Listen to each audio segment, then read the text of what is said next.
in to Atlanta's Up and Rising. Here, we are taking some of our artists that are here locally in Atlanta, our rising stars, honey, and introducing to you and presenting to others who are on the horizon. I know I said that. I'm your host. I am Demetrius Big Meach Taylor, honey. You can find out everything you need to know about me at www.dishingtea.com. However, you already know this is not about me, okay?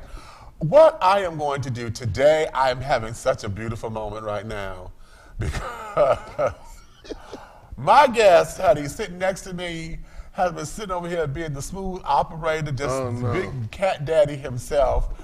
And y'all know I'm easily worked, okay? I'm so easily worked. I'm so easy. And see, he working me in ways that he need not know nothing about. You understand me? So, I'm presenting to you. This is my new big brother over here. This is the one and only Seven. What's going on, man? What's up, Meach? Hey, everything is everything. But baby, listen, I'm trying to keep it together. I need to keep it cool because I need to make sure that we maintain our FCC, you know, those spots and things. Because y'all know I can go blue in a minute, but I won't. Okay? So now, having said all that, and while I'm trying to keep my composure together, let's go here and start at the very beginnings of this and introduce the world to Seven. Who is Seven and what makes Seven tick? These janky ass promoters. No. Okay, so FCC. You know what? Seven is this guy that sings. Excuse me, that sings. Oh, sang. You know, there's a difference between singing and singing. Singing and singing. And he's this guy that enjoys singing and putting smiles on people's faces, especially women. And Seven, which is Isaac, that's my government name, Isaac. Isaac is I am from Oklahoma City. Oh. And I've been singing a whole long time in church. Church. And, you know, just singing and playing football and singing in the choir and playing the piano and singing for Miss Murphy at Millwood High School. Lord, I mean, she used to whip my ass every class that we had from kindergarten up to the 7th grade. And I guess she saw something in me that I didn't see. And then, you know, Isaac moved to Atlanta and started singing for real in churches and everywhere else. So this is how I'm here. Yeah. Okay. Yeah, so when you got the initial calling or heard the voice or felt the muse to say, this is what I want to do, and that is to sing, what was that for you when you stepped out on that faith and said, I want to do this, and started to bridge or to chart your path into this? It was maybe about 5 years ago, because I've been singing all my life. But I used to work for this corporate company, and they had a big layoff. Okay. So, you know, before the layoff, I was going to work and traveling the world with this company, with this corporation, and then they had a big layoff. And I didn't have no money saved up from what I was getting paid, and you know, I had to go singing full time because I couldn't find no job, you know, as opposed to what my resume looked like. So I'm like, okay, I got to pay the light bill. And so I was doing all these clubs with all these bands and these musicians and singing karaoke and weddings and funerals and bar mitzvahs, you know, just so that I can sell my CD. So, you know, in the midst of doing all of that, I met several people. Mostly ones or ladies who said that I sound like Teddy Pendergrass. And I'm like, okay, you know, I can sing more than just Teddy Pendergrass. But that's how I knew what my calling was. You know, because, you know, I spent 10, 15 years working for this corporate company, but I always loved to sing. And then, you know, people started buying my CD, and, you know, that's how I was making my money. You know, I first started selling my CDs at $3. Okay. But then I was, you know, I'm like, well, hell, you know, let's go ahead and put it up to $5, and then put it up to $10, and that's how I knew, that I was called to sing, because everybody will come to my shows and support me and stuff like that. Now let me go here, because see, you touched something that a lot of people don't understand, and I need to hear this from you. And that is that hustle and that grind in the beginning, when we got to pay the bills, and okay, I'm at the karaoke bar, I got to charge you to sing at this funeral, I got to charge you to sing at this wedding. What was that business like for you in the earlier stages when you said, I got to put a price on this? How did you learn how to put a price on it? What was, how did you come into all of that? Because not a lot of people know how to do that. When you have a bill to pay. Is it mother necessity? You better come. Wait a minute. Did you stop? Listen, TV land. Most people look for stardom immediately. But when you're grown and you have responsibilities, a family or a car note or the light bill, because those things eventually get turned off. That's when I knew that I had to put a price to it.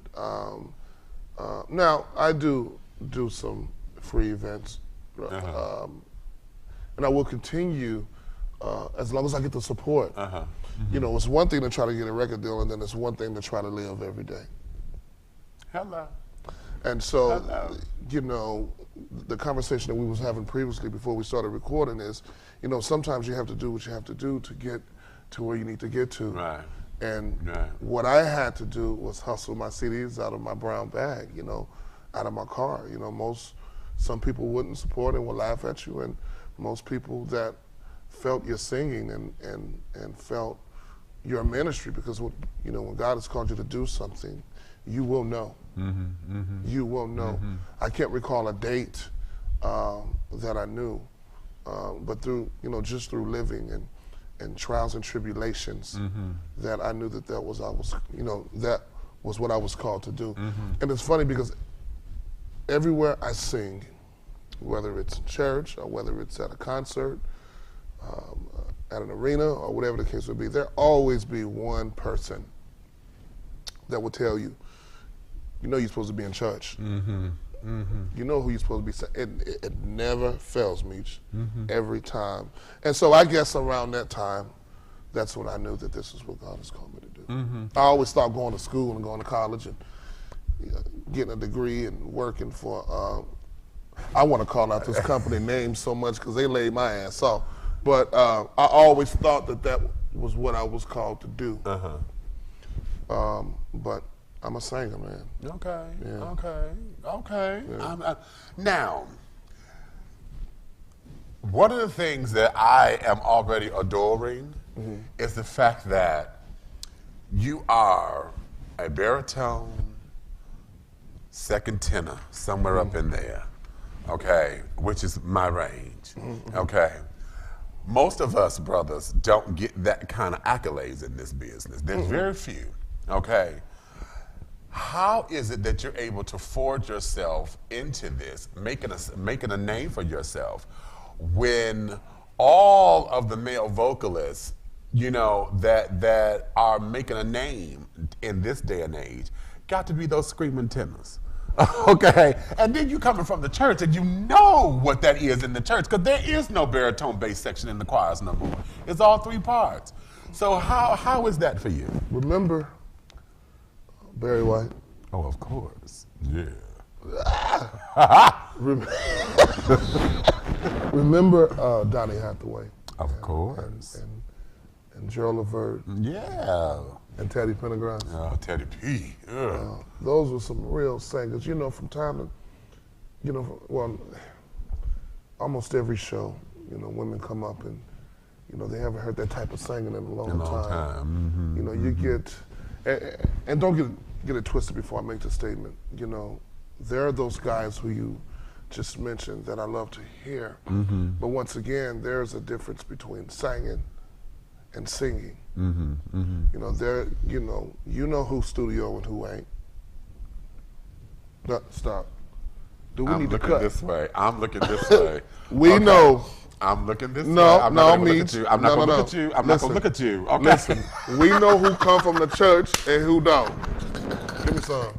Just leave it there. Just, We know who come from the church. and we'll leave it there. Yeah, We're but, you know. not calling no names. We're just No, gonna no, leave it no. there. I'm not calling on names because let me tell you something. Everybody's called to do something. Right. There are those who can perform live Right. and bring the house down, and then there are those who go into the studio and sell records. And sell records. Right. How I was brought up in my career so far is I sang live with bands. In fact, I have a harder time recording in the studio with the push of a button than I do with a band.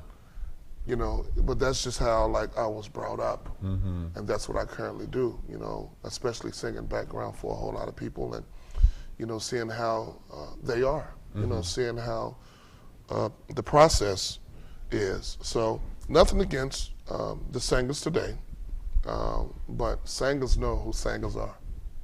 So Enough said. enough said. Enough said. Singers know. We who know. Singers. I can mention some folks okay. here, but yeah. Okay. All right. Now, having that, you're in this business. Here is like the $25,000 question for all the cash and the prizes. Okay. What has been some of the most significant lessons that you've learned in this business we call show? Your questions are off the chain, you know that? I mean, you been keeping it real? Yeah. Okay. Of course. Yeah, if it ain't real, don't give it. Just, you know, we mind our FCCs. You know what, let me tell you something. This business of music is, or can be, if you allow it, to be a shady business. It's all who you associate yourself with, and it's all what you will allow. You know, I've seen the good side of things, and Lord have mercy, I experienced the bad side of things. Some of it, you know, you don't want no part of, and then the other, you know, the other part is that I know that God, you know, this is what God has called me to do. You know, I just had a conversation with a young man out there, telling him that, you know, if this is what God has called you to do, then you will stick it out and survive. Because everybody wants the vanity. Exactly. Aha! They want the bling. They want the bling, and yeah. They want the house, and they want the statue, and they want the clothes, and you know, they want this and that so that they can impress people and get the ladies, and you know. But a lot of my friends who had that don't have it now. So you have to really ask yourself, you know, what am I in this thing for? And that's with anything, singing, acting, hosting, you know, whatever the case may be. I ain't touched nothing, did I? What, that boy? Look. Okay. Oh. Okay.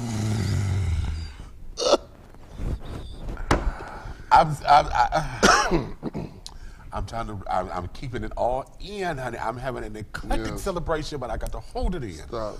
Okay. Now let me go here, because and I ask this question frequently. The industry is known for sex, drugs, rock and roll, buffoonery, foolishness, all of that. How do you maintain your sense of integrity without getting lost in the shuffle? Sometimes it can be difficult for what I do. See, I really can't talk about any other singer because, you know, I solely believe that God has brought me here to sing to women. Now, with that being said, you know, you will automatically think of sex. Well, you know, technically, when you put on a Teddy Pendergrass album, boy, if you, you know, you go, hey, look, I'm just, what, you want me to keep it real? I need you to, but you working me. Okay, Go listen. ahead.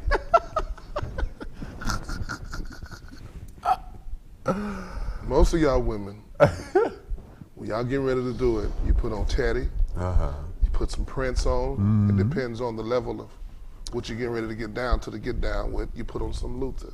Get down to the get And down. I don't know about, you know, we do it too. I know. You know, I put on some Sade every now and then, and some Nita Baker, you know. But I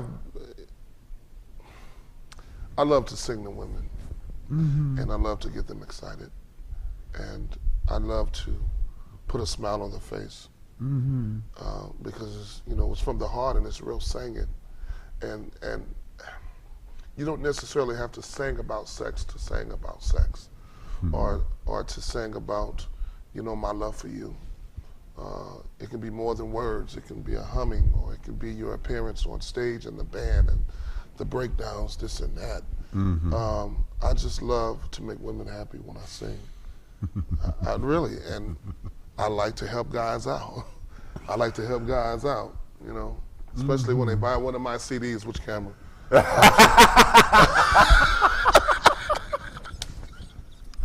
Okay. Lord. Okay, thank you, because I'm sitting up here. I needed that break. God, I needed that break. Didn't I tell y'all this child is just smooth? I'm sitting over here as he's talking. I am feeling like this little hypnotic, like little trance. And not a trance, is I it? keep trying to tell y'all he's working me in ways that he need not know about now, because he got to go home. And see, I'm not going to go there. Okay? I ain't going to go there. However, in understanding all that, let me go here real quickly before I let the world hear this rich, and see, you figure to work me. God bless Jesus, honey. Oh my Lord, I got to prepare myself for this. Okay. But in understanding the language, I like how you just said that we can talk about love and sex without talking about love and sex the way that it is. How is it that your messages and your music is going to infiltrate this business today? And how will it translate to the listener? Meach, let me tell you, my purpose and my goal is to bring back what I think that the industry is missing, which is a grown man singing to a woman. Now, I cannot, well, I'm not going to say that there aren't any singers out here that's not doing it. I like Maxwell. Okay. I like Jaheim. My boy, honey, yes. Yeah. And I like everybody, you know, because I didn't call out y'all name.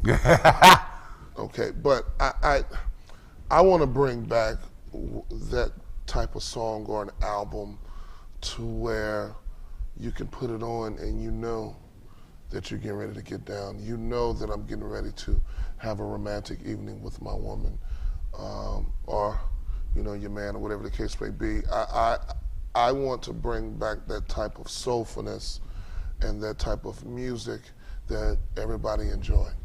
See, in my opinion, there aren't a lot of records nowadays that you can put on that are timeless.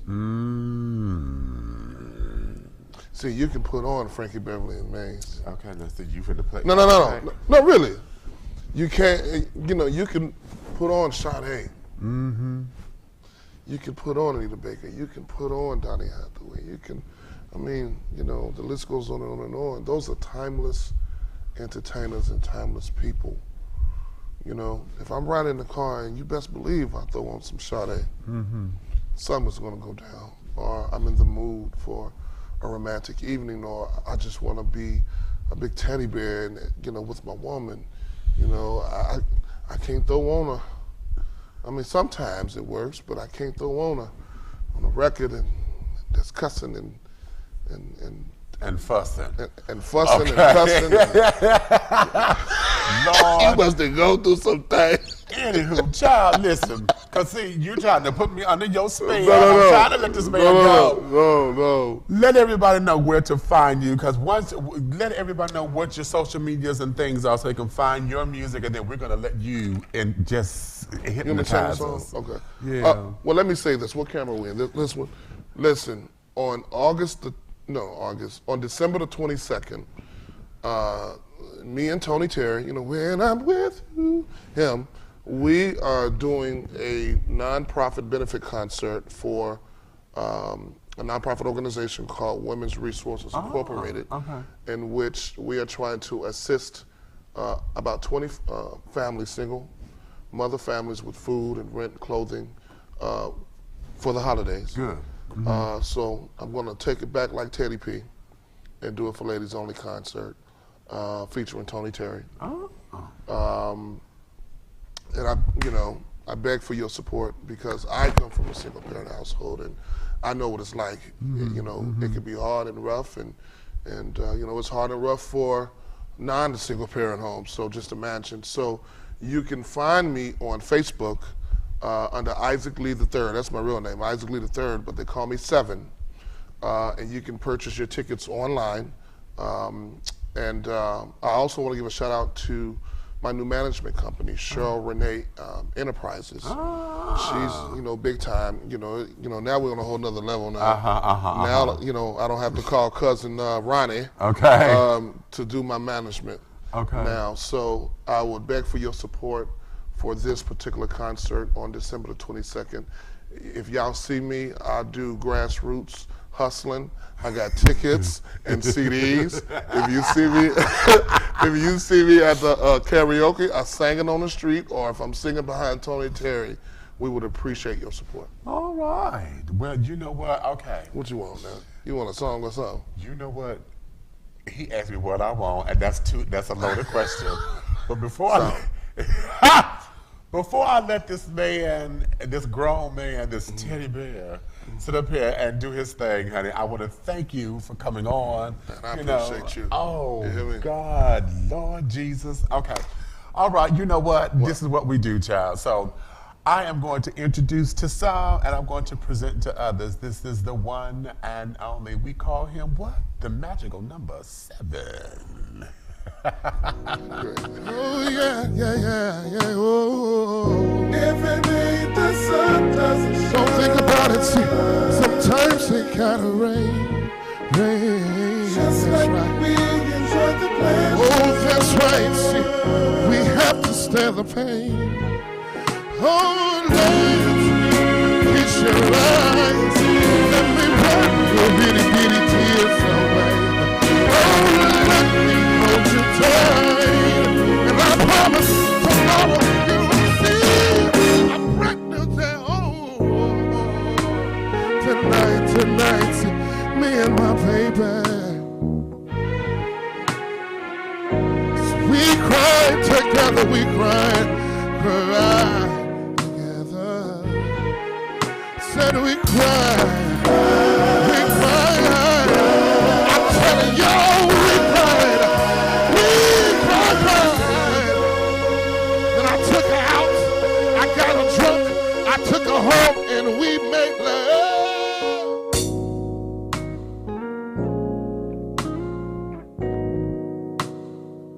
See, like we never made love before. Do you know what I'm talking about?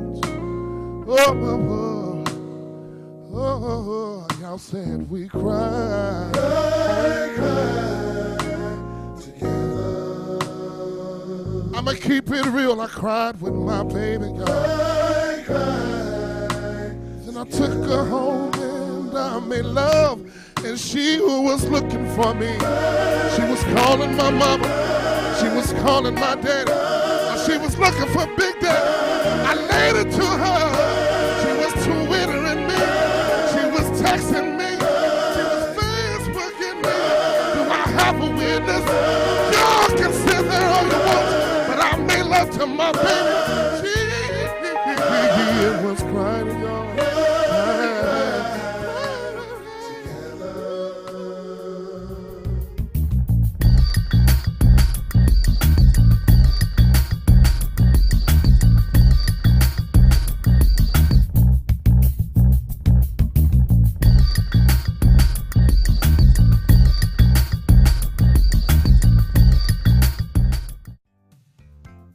Here are some interesting and entertaining oddities about art. Leonardo da Vinci began painting the Mona Lisa in 1503 and finished it just before his death in 1516. When the painting was stolen from the Louvre Museum in Paris in 1912, 6 replicas were sold as the original, each at a huge price. It took 3 years to recover the original. In 1961, Henri Matisse's painting Le Bateau hung upside down at the Museum of Modern Art for 46 days before someone noticed the mistake. Roman statues were often made with detachable heads, so that one head could be removed and replaced by another. Paul Gauguin, the French painter, also worked construction on the Panama Canal. About 25,000 workers died during the construction of the canal. Carbon paper was patented on October 7, 1806 by Ralph Wedgwood of London, England. The large canvases Jackson Pollock used for his abstract expressionist action paintings were usually laid flat on the floor while he painted. Pollock was a chain smoker and would frequently paint with a cigarette hanging from his lips. This led to the incorporation of cigarette ashes into the surface of some of his works. It is said that Picasso could draw before he could walk, and his first word was the Spanish word for pencil. When Auguste Rodin exhibited his first important bronze sculptures in 1878, it was so realistic that it said that some people thought he had sacrificed a live model inside the cast. The world-famous Louvre Museum and Art Gallery in Paris, France was built in 1190. It was initially used as a fortress. A left-handed painter, Michelangelo, painted his famous David and Goliath with David holding his sling in his left hand. Leonardo da Vinci wrote all of his personal notes from right to left, forcing those who read them to use a mirror. The first pencil was invented in England in 1565. Even though humans have been painting things for centuries, it wasn't until 1880 that you could purchase ready-mixed paints. Genghis Khan is credited with introducing the Chinese makers of porcelain to the color called cobalt blue. It's believed he brought it back from Persia. We hope you've enjoyed these interesting and entertaining oddities about art. Following a few tips can help keep used car buyers from being taken for a ride. First, do a little homework. Find out about the car model's typical maintenance costs, repair record, mileage ratings, and safety rankings in auto or consumer magazines. You can find the information online too. It's also a good idea to look up the Blue Book value of the car before talking to the dealer. Next, have your mechanic look at the car and take a test drive up hills, through stop-and-go traffic, and on the highway. Doing so can give you a better feel for how the car will perform day to day. Finally, when it is time to talk costs, ask to see a copy of the dealer's warranty before you buy. According to the Federal Trade Commission, warranties are included in the price of the car, but service contracts cost extra and are usually sold separately. For more tips, visit the Federal Trade Commission's website at www.ftc.gov.